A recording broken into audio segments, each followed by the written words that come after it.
There's a unique kind of pain that comes from deeply caring for someone with an avoidant attachment style. One moment, there's laughter, openness, a sense of closeness. The next, it's gone. They pull away. You're left questioning yourself. Did I do something wrong?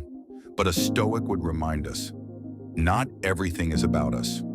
Often, their withdrawal is not a reflection of your worth, but of their internal world, shaped not by logic, but by fear. Avoidant behavior is not cruelty. It's a learned survival strategy. Many avoidants grew up in environments that were emotionally unstable or unresponsive, so they adapted. Don't rely, don't get close, stay in control. As Epictetus taught, it's not things that disturb us, but our judgments about them. The avoidant isn't rejecting love. They're terrified of what love demands. Intimacy feels like surrender, a risk of being criticized, engulfed, or abandoned. So when connection deepens, their nervous system goes into alarm mode. You, the person they enjoy, become a perceived threat. Not because they don't care, but because they care more than they know how to handle. In the early stages, they may seem warm, even charming. But as emotional vulnerability rises, so does their panic.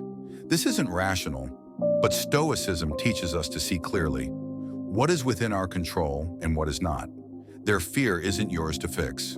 So they may ghost you, turn cold, or lash out unfairly.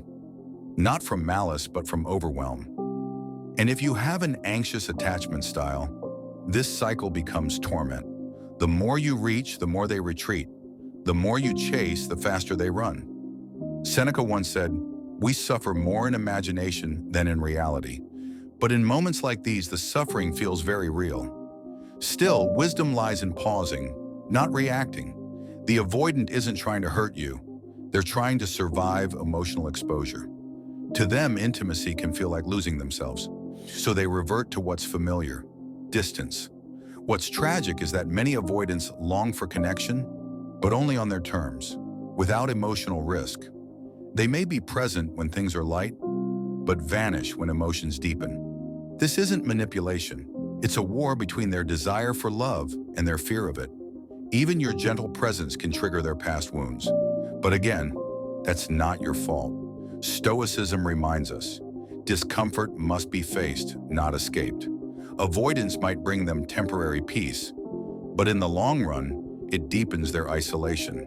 And you're left on an emotional seesaw, warmth followed by cold, intimacy followed by silence.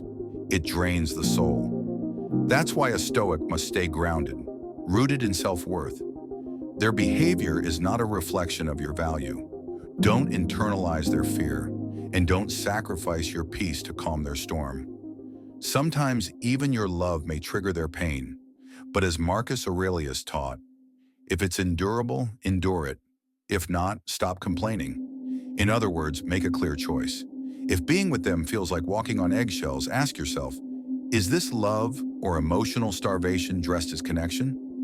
You deserve a bond built on safety, not anxiety.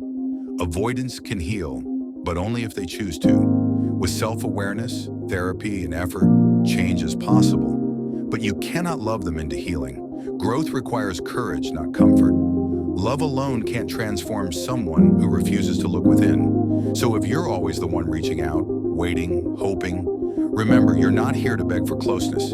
You're here to live with dignity, wisdom, and peace. Let their distance reveal the truth. Healing must be mutual. Love should be steady, not a guessing game. So protect your serenity. And if you must walk away, do it not in anger, but in clarity. If this message brought you insight or comfort, take a moment to reflect. What kind of love do you truly deserve? If you found wisdom here, like and subscribe. This channel exists to help you grow in strength, peace, and self-mastery through timeless Stoic principles. Until next time, choose virtue over chaos, choose clarity over confusion, and always protect your peace.